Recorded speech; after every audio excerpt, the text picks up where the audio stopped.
you a seeker of the truth regarding every aspect of the universe, life, and your existence? Do you believe in the power of authentic knowledge and practical wisdom for effective living? Are you frustrated and fed up with conventional wisdom and a static approach to life and getting things done? Do you seek something entirely new, thrilling, challenging, and dynamic? Do you desire to watch a program that addresses national and global issues in a more objective, non-partisan, independent, and intellectually robust way? If your answers to the above questions are yes, then this is your golden opportunity. The Truth TV Show is here.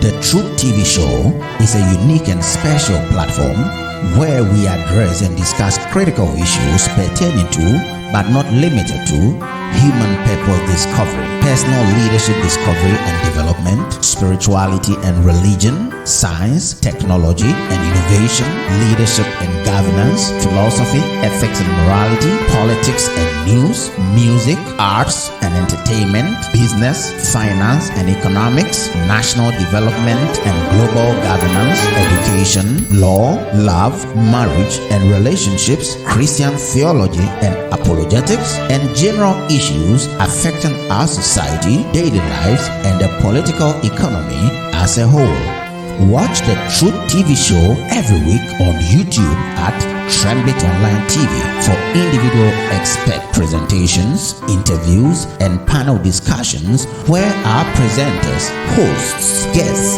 panelists, and resource persons discuss, deliberate, and critically delve into issues using objectivity and truthfulness and with empirical evidences and relevant proofs.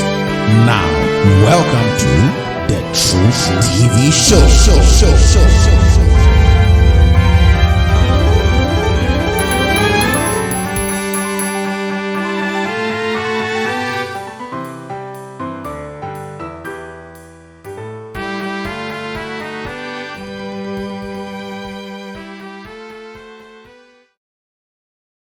So this is God on Trial, a theme which has attracted a lot of controversies. We have had people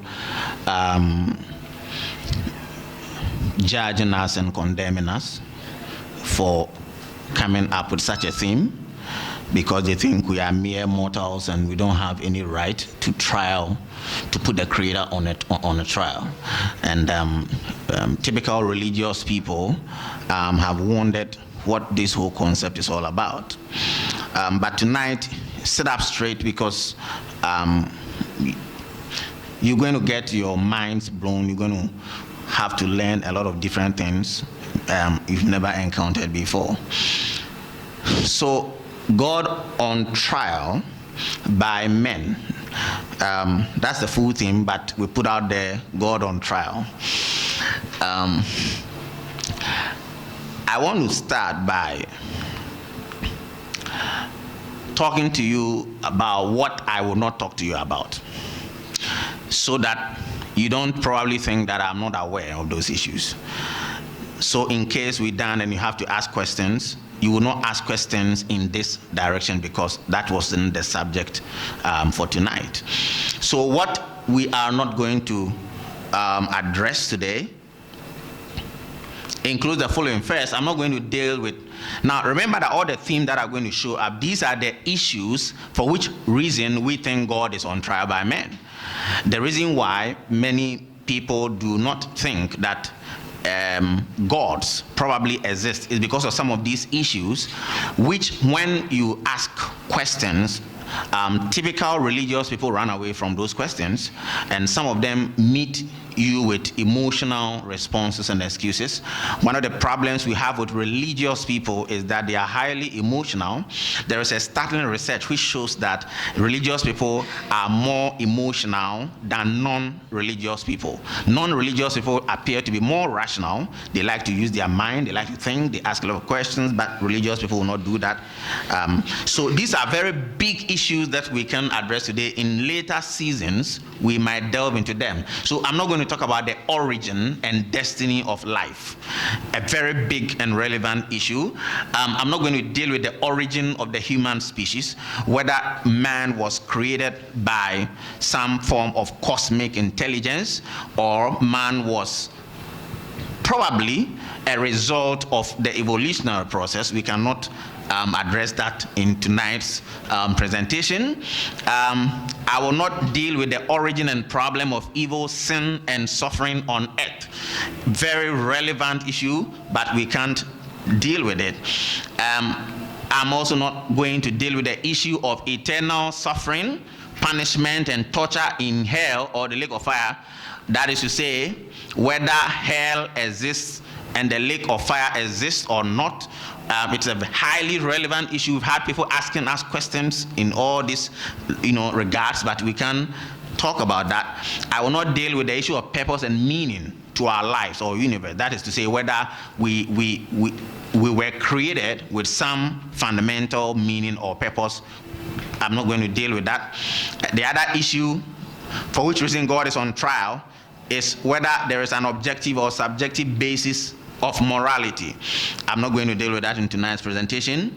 Again, I'm not going to deal with the probability of God's existence. It's a very unique area where we can actually do very sophisticated analysis using Bayesian statistics to find out the probability that God exists or not. We will not be doing that. Again, we will not be dealing with the doctrine and theology of God. We will not be dealing with the form and properties of God in detail. Again, we will not deal with the origin of the laws of physics and the cosmological constants.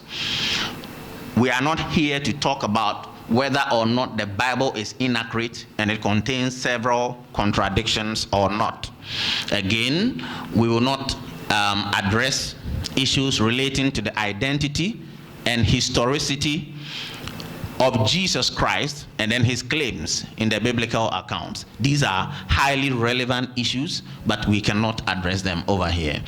Again, this evening, we are not going to be talking about the origin and nature of human consciousness, and then the issues of faith, and then the afterlife, whether there is life after death or not. We are not going to address that issue. We are not going to talk about free will or predestination. That is to say, whether there is some cosmic force that controls the will of people, or we have the free will, we are free moral agents to make our own decisions. We will not talk about the origin of space-time, dark energy, and dark matter. And then again, we will not deal with the origin and destiny of God. Some atheists have questioned where God came from. A leading atheist, Professor Richard Dawkins of Oxford University, asked that question in one debate because his opponent asked him where the Big Bang singularity came from. And then he said, okay, so let me also ask you where God came from. So you can see that both religious people and irreligious people are faced with the fundamental problem of the origin of things.